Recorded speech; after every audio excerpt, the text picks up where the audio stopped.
Coming to you live from the basement of an abandoned distillery. Broadcasting around the world, where we talk about whiskey, scotch, and bourbon. It's the Whiskey Mixer Show, where you can quickly lose a friend by mixing your whiskey, but you can always make a friend at a whiskey mixer. Get ready. It's time to get your corks off. We said corks because we're going live. And now, broadcasting live. We will broadcast live. This is your host, Matt Seibel, on the Whiskey Mixer Show. I'm Matt Seibel. I'm the host. Can everybody hear me? Yep, we got you. Loud and clear. All right. This is, up above me is Craig, and he hosts the Three Beards podcast, a sports podcast, and a weird, wacky conspiracy podcast. Ben, over to my left, is a kind of online group personality. He clowns around and talks on some of the whiskey groups. And above him is Jamie. Jamie started a new label, Wax House Whiskey. I'm very interested to try it, and if you could tell us a little bit about that, that would be great. Yeah, sure. So I've done a few things. I started off running a whiskey club, then set up a pretty large online community called Whiskey Adventures. And we wanted to do a bottle, firstly for my club, but there's only about 50 guys in the club. And I went and bought a barrel. I was like, shit, what am I going to do with this barrel of whiskey? So I got a mate do some branding for us. And, 2 years later, we've got, he said, all right, we've got this bad boy, which that's my bottle of it. But yeah, it's a lovely smoky Roodmore from Glen Turret. So,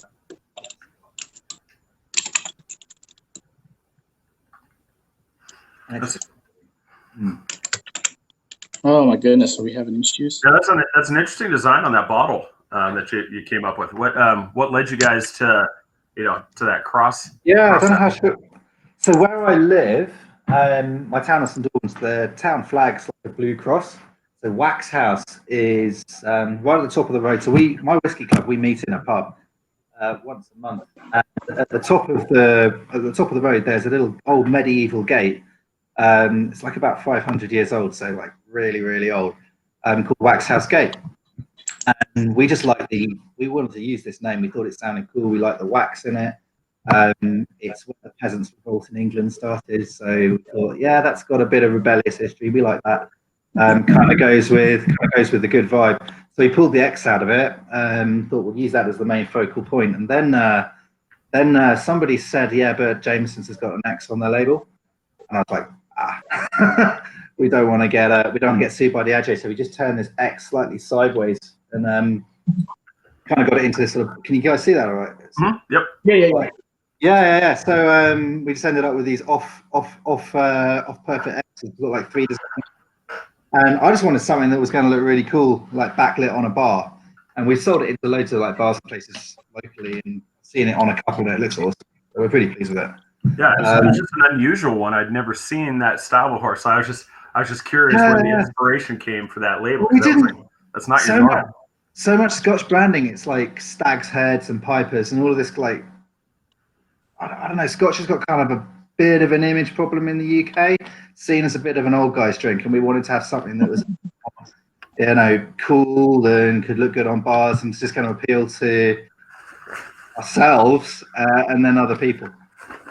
Just kind of like the younger crowd. There you go. Yeah, it is. So it's kind of got the Scotch cross on it as well. Yeah, I really like the X design. I thought that was cool. Yeah, and it looks like a poison bottle, so you know. But yeah, we wanted to kind of do this with it when it's lit up underneath on a bar. Oh, nice. That's awesome. And so, what exactly started you down that path, and how did you, what were some of the first steps you took to get down that path? Wow. Well, like a lot of good things, started in the pub. It was one of our whiskey club nights, and I've been running this club for about 3 years, and it's so cool. We get loads of the great brands coming in. So we've had, you'll probably be, these are mostly Scotch brands. We've had like Compass Box, we've had Bruichladdich, Glenfiddich, all these great big Scotch brands coming through.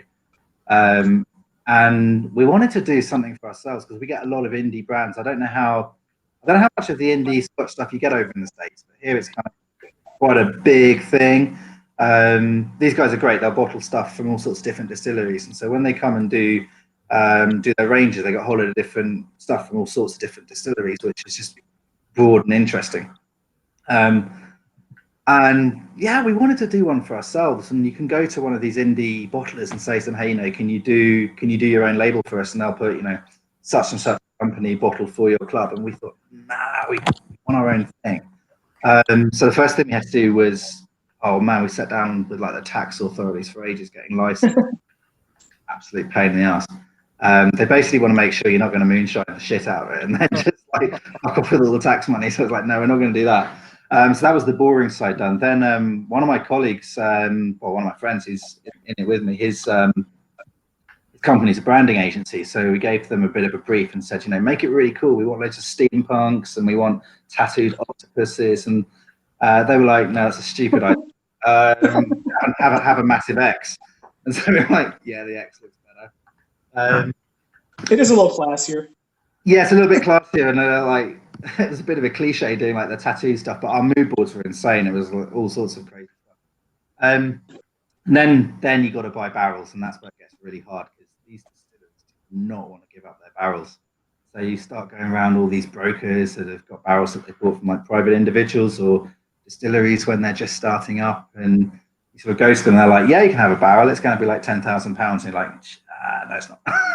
So I get friendly with the guys that have got the good stuff, but not at a stupid price, and it takes a while. And I'm sure we didn't get this for the best price, but we got it for a pretty good price that allowed us to put it in a bottle and it not be kind of crazy expensive. So there we are with that now, and hopefully in future we'll start seeing stuff a lot cheaper and be able to put out a bit of a range. But yeah, it's hard. Everything you do, you're sort of learning along the way and making those stupid mistakes. It's great fun. So much fun.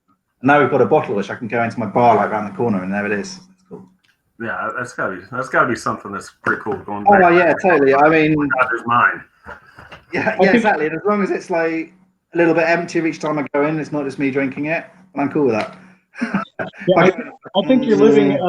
I think you're living every whiskey. Every whiskey drinker's dream. Yeah, no, it's really good fun. I don't know about the rest of you guys, but I'm always thinking, how do I start my own little still and yeah. Is that where you guys have kind of started from? Did you like buy a small still and?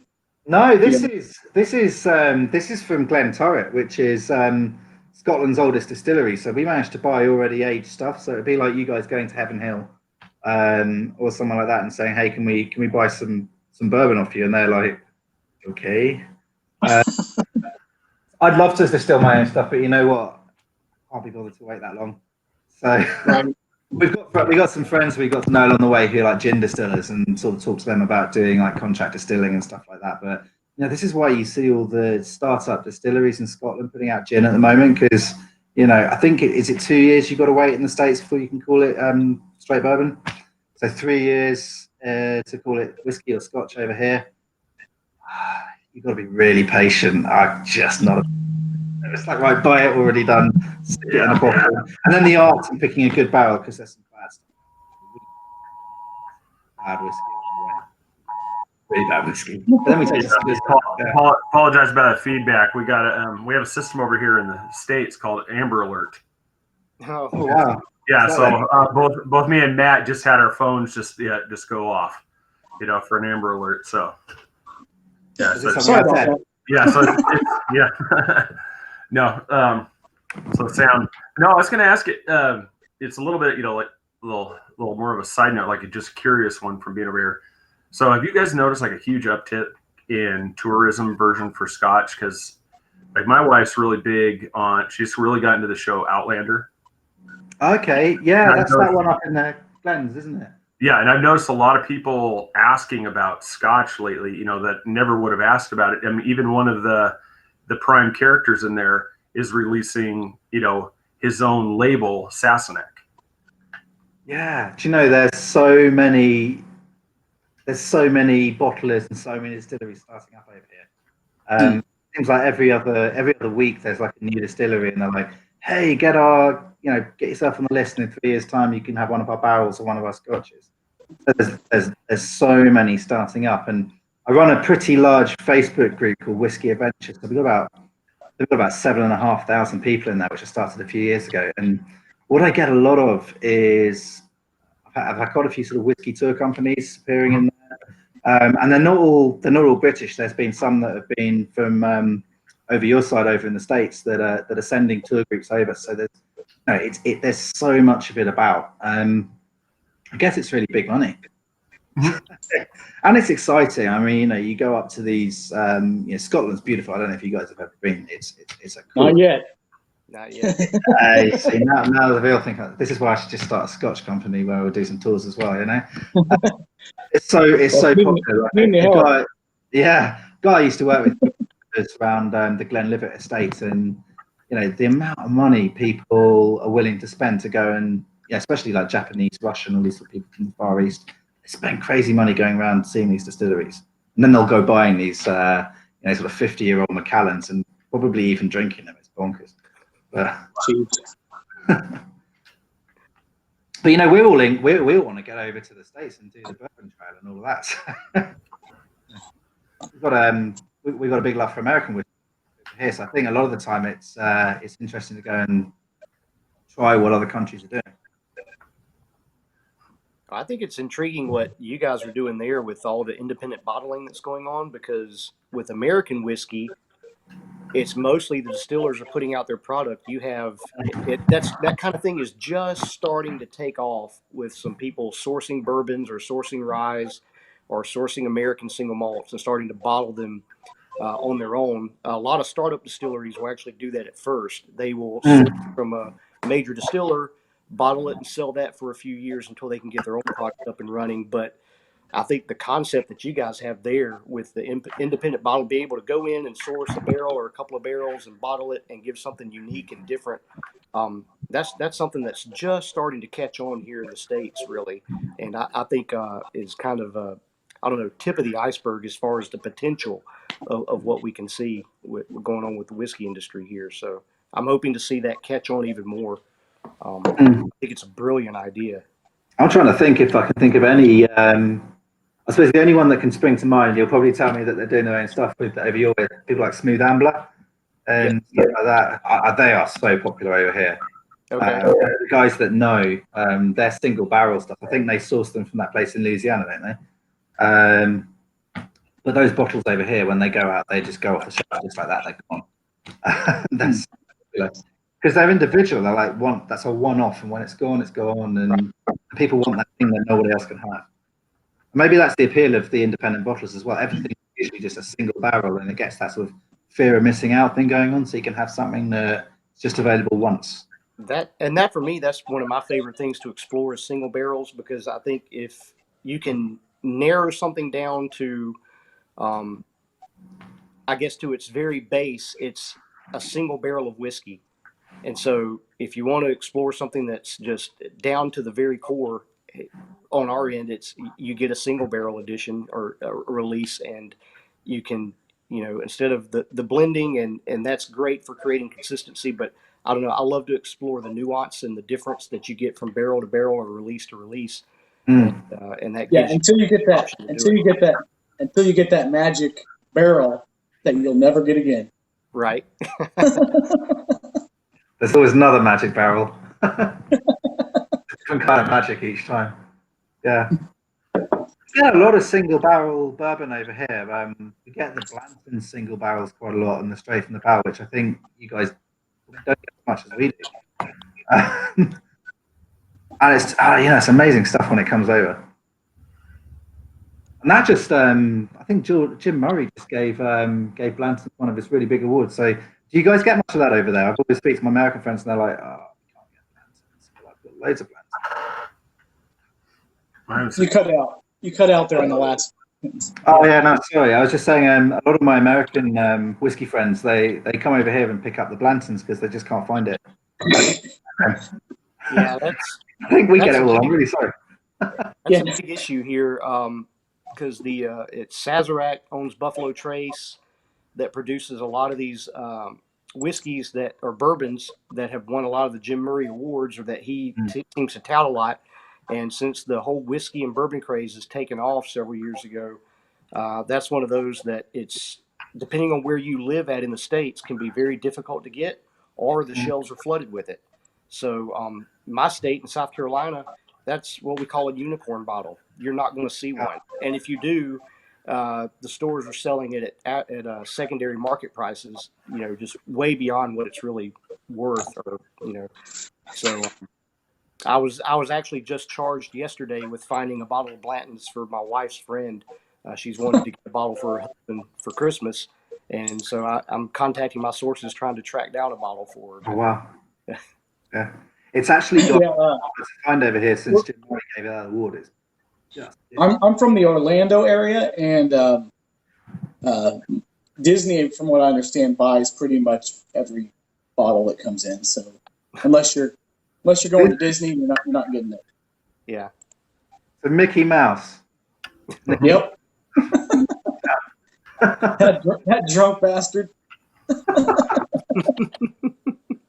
there was something wrong with him. Yeah, it's, Now you know. Good stuff. yeah. I'm in the same area. I'm sitting here in the Orlando area as myself. But I wish I could try it. Like I was telling the guys prior to the show kicking off, I'm out of the four of us, I'm going to be the one that's going to be the novice when it comes to Scotch. I'm not a huge peat fan on those. I like the more mild ones. So we were just talking. So like I said, yours. I mean, where does that fall on that scale? Is it like pretty heavy or is it more of a milder? So this is Glen Turret's. It's supposed to be heavily peated, but it's pretty soft, really. It's not like a Lafroig, which is really medicinal. It's more like if you guys have had sort of like the Ardbeg 10 or a Kilchoman, which is probably the Ardbeg 10, what's that? Yes, I'm trying to claim it's like an Ardbeg. It's got that kind of like grilled meat smokiness rather than that kind of weird bandage thing that you get with some of the island. So we were quite surprised because we were told when we got the barrel it was going to be big, heavily peated whiskey, and we tried it, and I think it came out the barrel about 65%. We've taken it down to 51, and it took now it's which is still reasonably strong.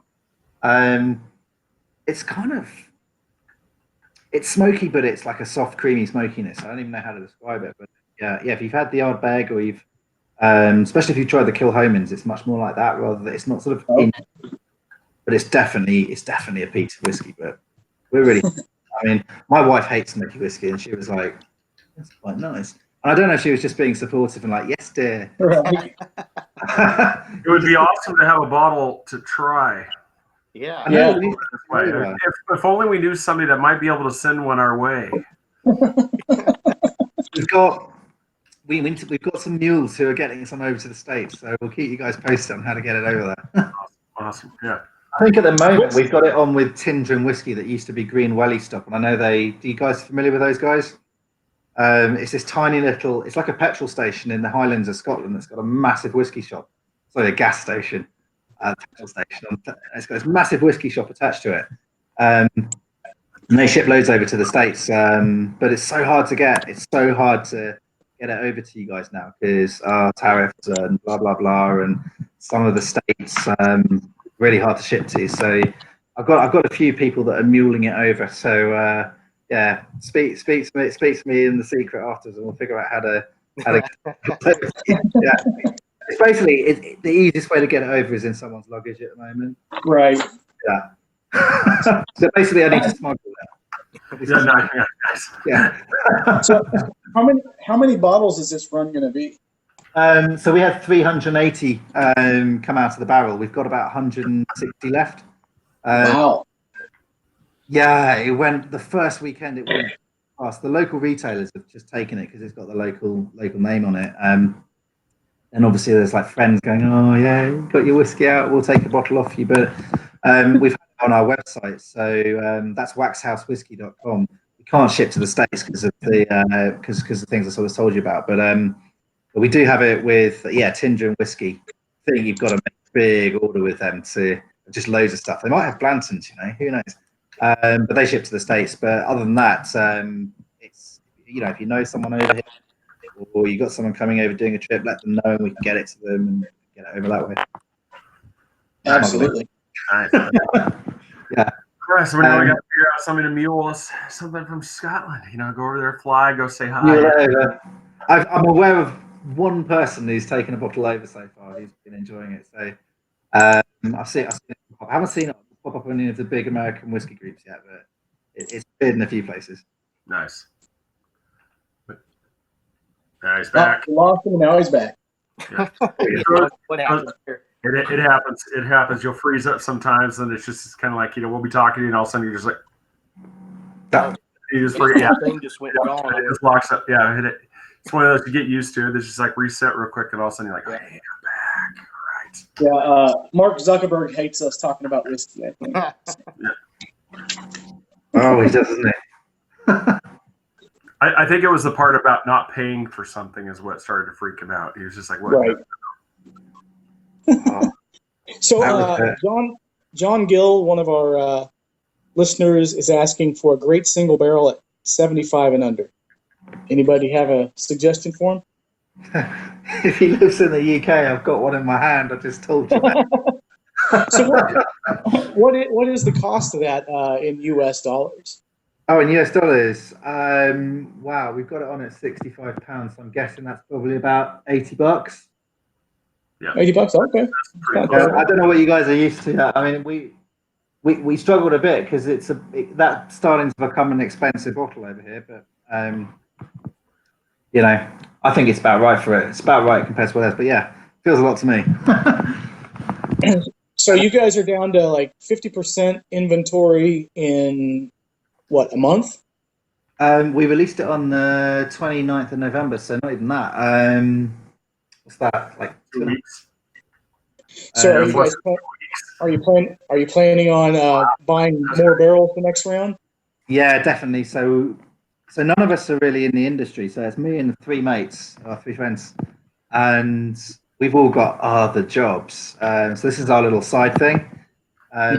So we put in enough cash between us to get the first barrel, get it out. So once we're not too far off being able to buy our next barrel. So we're just looking for the next one. So second one out, we'll do something a bit different. We're going to go for something.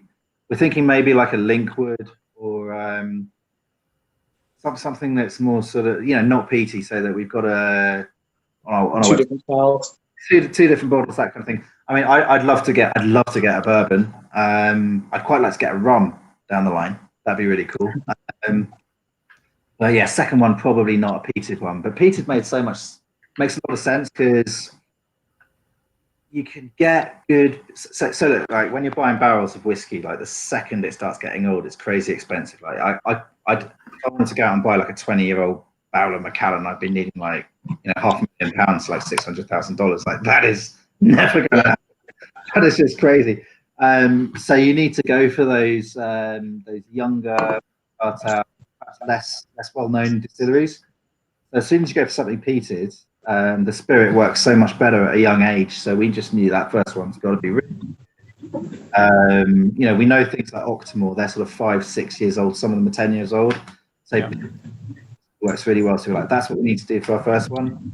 Get the money in and then go for something a little bit older for the next one. So the next one will be maybe 10, 12 years old, probably a Speyside, almost certainly unpeated, that kind of thing.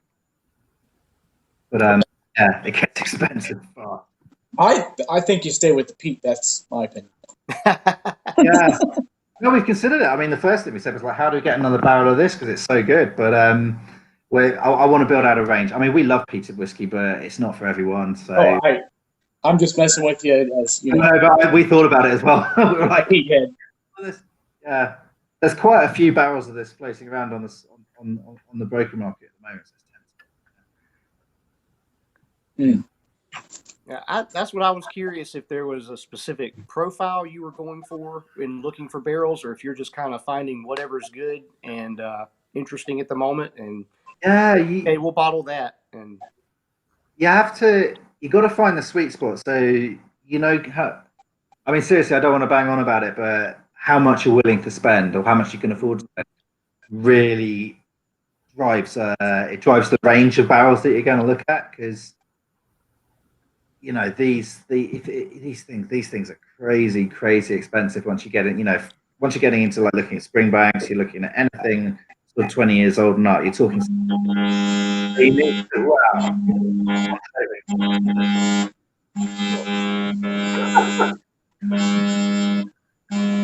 The aliens are coming. What have I done? Did you guys hear that?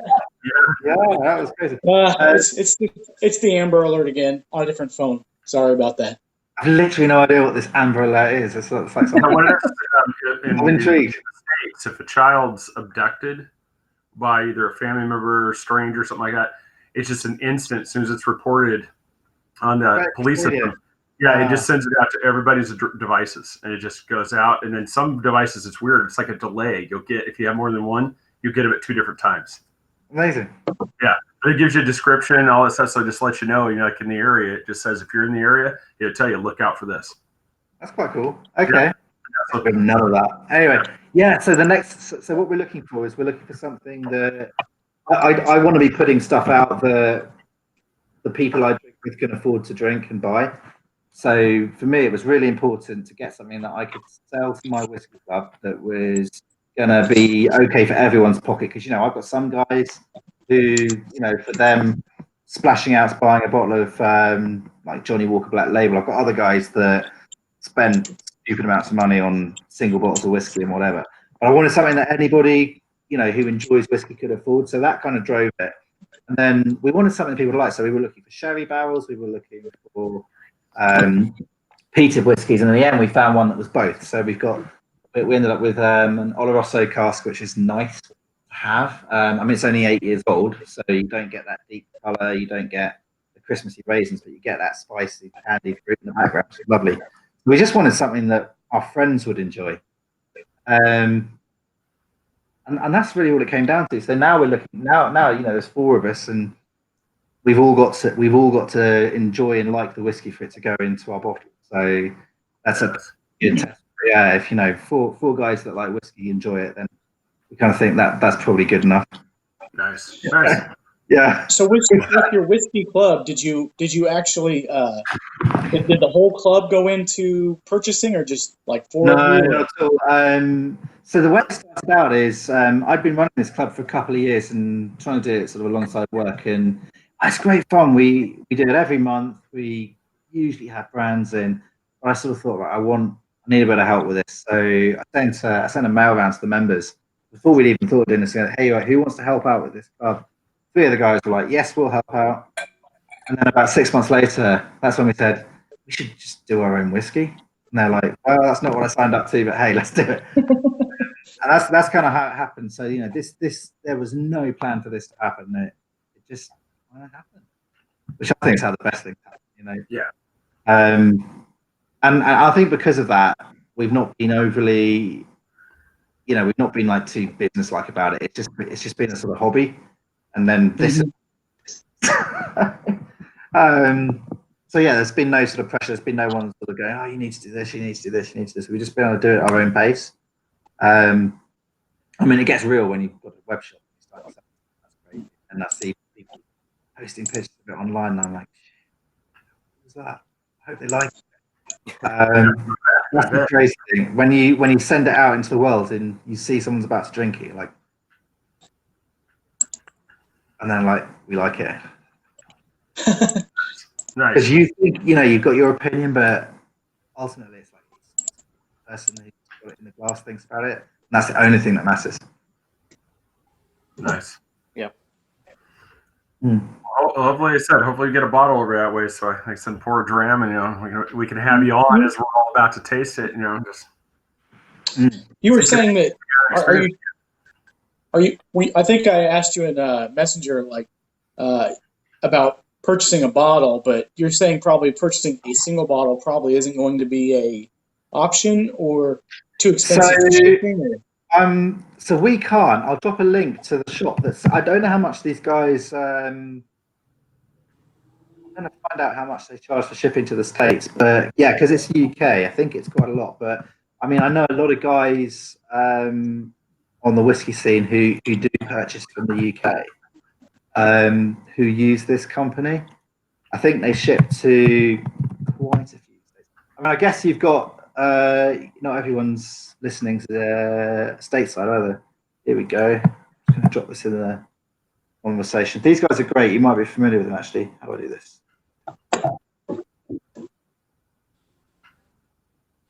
Let me read.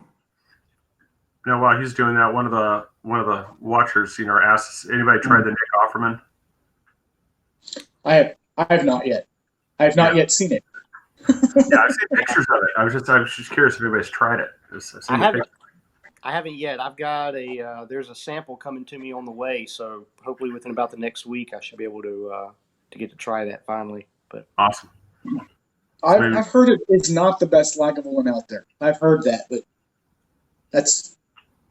that could be somebody just hating. Who knows? Right.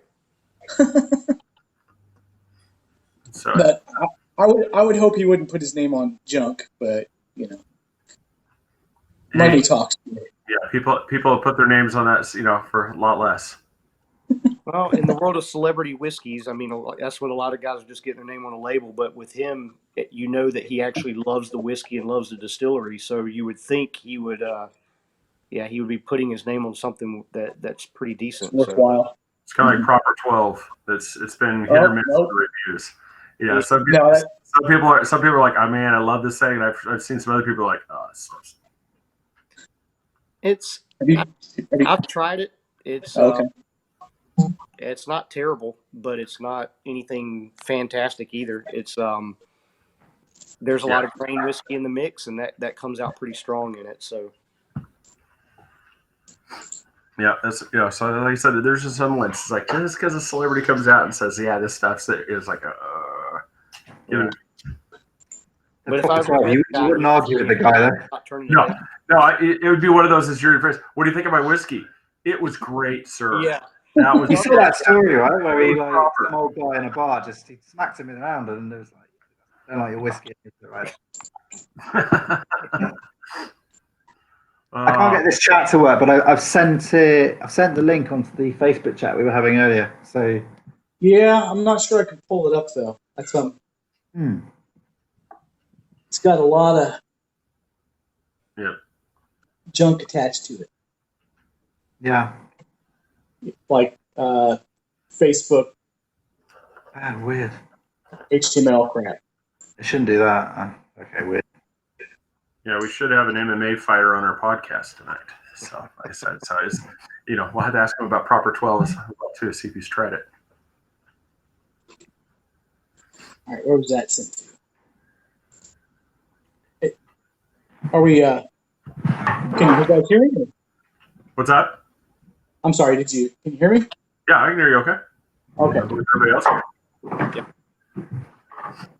So what is everybody's top 3 favorite whiskeys right now?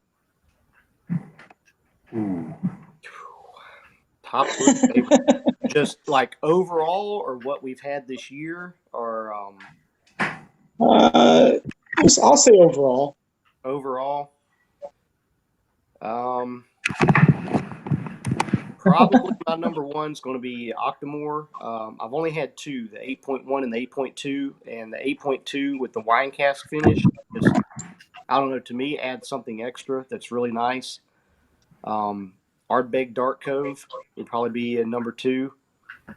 And the Iron Root Republic out of Texas, their Icarus edition, which is their corn whiskey that they finish part of it in port barrels and part of it in Isla barrels. And that's what I'm actually sipping on right now, and it's freaking amazing. So those are probably my top three right now. I'm a little bit more, like I said, we just talked about. I'm a novice to it. I'm pretty thing. I mean, so right now, I mean, it's I'm not Matt. I'm not sure what Octomore, which one that was again. That you have, but for me, it'd be that was a 6.1. yeah. I said, I really like that. I really like that one. That one was really good. That one, like I said, for me, just not being a Pete fan, that one was actually a pretty smooth, drinker. That Hibiki Harmony, we talked about it. I'm not, like I said, I'm like a lot more of the mild ones. And that one, I really like that one, the way that as a drinker. And then I'm gonna have to go with two because, like I said, I'm fairly novice to the Scotch and the whiskey in general because I'm more of I've always been more tequila or rum myself. So I've been trying to get more. Yeah, so I've been trying to get more into it. Like, rum is really a thing. I mean, it kind of, I guess Florida kind of has to go with it, but yeah, it's just. But yeah, so I'd have to say at least those two for me. You talk about rum. Rum is going off at the moment. We're starting to get all these crazy Jamaican rums over here, like from Hamden, all these places, really funky stuff, but whiskeys. I'm going to go American. I'm going to say my favorite American whiskey. It's such a simple one, but it's the one that got me into it. It's the Four Roses Single Barrel, which is like over here. It's like a 40-pound bottle. It's tremendous. So good. Scotch. Wow. I'm a massive fan of Glendronach, like the big, heavy sherried whiskies, and I wouldn't say there's a particular expression that I like the best of that, but they do single barrels. If you guys can ever get your hands on those, absolutely amazing. And if not, the 18-year-old Allardyce, it's a really good way. Yeah, that's fantastic. And then probably my outlier. Have you guys come across a Swedish whiskey called Mackmyra? They're just starting to do global distribution. They put out some really cool bottles. Look them up. And they did one called Vintersol, which came out earlier this year, which is I want to say I think it's port casks. These whiskies are made in this old bunker in the Second World War, I think, underground. Oh wow! And they age them in this bunker, and they age really quickly. It's beautiful Swedish whiskey. Definitely look out for it. Really good. Yeah, I've heard of them. So good. I haven't seen them around yet. So we'll see if distribution gets around here soon. Because I'd be surprised if it doesn't. They're really pushing out now. They're starting to pop up more and more. Very cool. And the bottles look great. Yeah, look them up. Nice. Have any of you guys ever tried any barrel aged gin? No, I'm not a big gin guy at all. I'm not a big gin guy either, but I had some barrel aged stuff, and I was pretty blown away at like the difference between it and like straight gin. So I didn't know if you guys had tried it, but there's I guess a distiller down here maybe that made it. I don't remember. It was something in Total Wine that they were giving out, and I was pretty impressed by it. I've got a bottle from the Scotch Malt Whisky Society. I gave it to my wife's really into gin. I gave it to her, and she's like, "It's disgusting. It tastes like whiskey." I was like, "It's like gin." Why I liked a little bit there. Yeah. It's sort of in the middle. Yeah, it's interesting. Really, I like it. Wouldn't buy loads. All right. Oh yeah. So, well, Get some my gin and whiskey in it. My favorites are going to be the Lagavulin is just probably my top. And I do like the Octomore, and then pretty much any Ardbeg. That's everything I've tasted from Ardbeg, I seem to enjoy. So that's my breakdown. Never had anything bad from Ardbeg, period. Me neither. Ardbeg's brilliant. I will say I did have I recently got to try Redbreast 21, and that was freaking amazing. I've got Bushmills 21, and I got to do a little side by side with those two. I'd probably tip the hat slightly to the Redbreast 21 for my taste, but both are amazing whiskeys. So if you ever get a chance at one of those, they're awesome. All right. It was, you said Redbreast, and what was the other one? Bushmills, both of their 21-year-olds. The pot still character comes out a little bit more in the Redbreast versus the Bushmills, but they're outstanding. Yeah. Yeah, Irish probably. So Jamie, I hate to ask you this, and you can deny me access to the knowledge, but what did the barrel cost you to begin with, or is that something you don't want to put out there? Do you know what? I won't, but because I don't know if I paid the right amount for it. You know what though? What I will say is you can spend anything from about. I'm going to try and figure out what it is in dollars. You can probably spend anything from $1,000 up to $500,000 on a barrel of whiskey. Wow, in fact, you really put the range out there, so we'll have no idea what you spent. Yeah. But look, put it this way: we got just under 400 bottles of this. We put it out at £65 bottle, which includes kind of all this sort of stuff the government takes, but there's not a lot in it for us on that. I got you. It's a pretty. I'm just curious, like. I mean, look, you know what? We maybe this is better talked about off the air. You can also, yeah. And the reason I'm hesitant to say is it's such a closed and such a led thing with this market, and we're just coming to it now, and it's so hard to get your foot through the door. You don't want to cut the throat. Yeah, it's So did you go? But it's like you gotta become part of the family, or they are not talking to you. Right. Did they? Did you say did you start going through a broker, or did you actually just contact some distilleries? Most of the distilleries. What I found is like we started off talking to brokers, and there's good brokers and bad brokers. Now we've got one or two distilleries who will talk to us directly and not. You know, you get these distilleries and they're like, "Hey, get our barrel offer." It's like shitloads of money, and yeah. So I still get those, but there's one or two like established distilleries, some pretty good distilleries as well, who will now talk to us about buying new make and stuff like that. So it's great for down the line. I can't buy a barrel of new make and put it in a bottle and give it to you now because it's new make. Not that you can't do that; it can be really nice.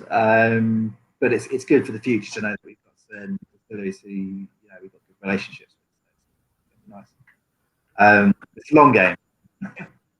Yeah, it's fun. We can we'll do like 2 or 3 bottles a year until then. I think. Nice. Oh, that's cool. Jack Daniels, they offer you can purchase barrels directly from them, and it's I believe the last time I saw it was about $10,000 a barrel from Jack Daniels. Yeah. Jesus. Like aged spirit, or like straight off the stills. No, it's aged. They probably looking at 3 to 4 years is what they've aged it for. But you can go in as a corporation or a company or an individual and buy a single barrel, and they'll bottle it for you and ship it to you, and then send the empty barrel along. That's cool. You, so, See, what we could have done that, but with a lot, and it might be the same with Jack Daniels. They make you do it on their brand, and I could have bought spirit from all sorts of different distilleries, but it would be their labels. I was like, right, I want to do my own label. Right. Basically, I'm really stupid. I was just like, right, okay, how can I make? I don't blame you. I'd be the same way. Yeah, I was like, what's the hardest way to do this? We'll do it that way.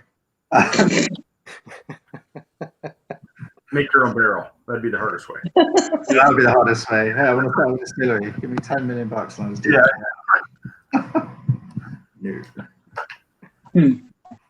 No, that's awesome. Yeah, I'm looking forward to the chance to try it at some point. Yeah, we need to get some over this way. Muled over. Yeah. Yeah. We'll call it migrate. We'll migrate some. Yeah. It flies southwest for the winter. It migrates.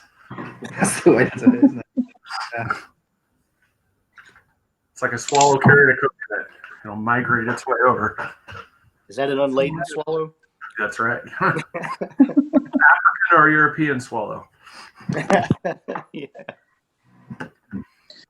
All right. Well, I think that might be the show tonight, guys. I really, really appreciate you guys coming on. And if either of you want to come back on, we'll probably be doing this weekly. Oh, lovely. Yeah. So, what time is it there where you're at, Jamie? It's 10 to 11. Almost It's 11. what time? Yeah. It's drinking time. 10 to 11. It seems like 10 it to might be 11. that time here too. Yes. All right. It is. Cheers, guys. So, thank you guys all very much for coming on, and maybe we'll do this again next week with you. You guys are up for it. So, Yeah. All right, cool. Ben, Jamie, it's a pleasure meeting until you guys. then, thank you everybody for tuning in, and we'll see you all next week. All right. All right, cheers.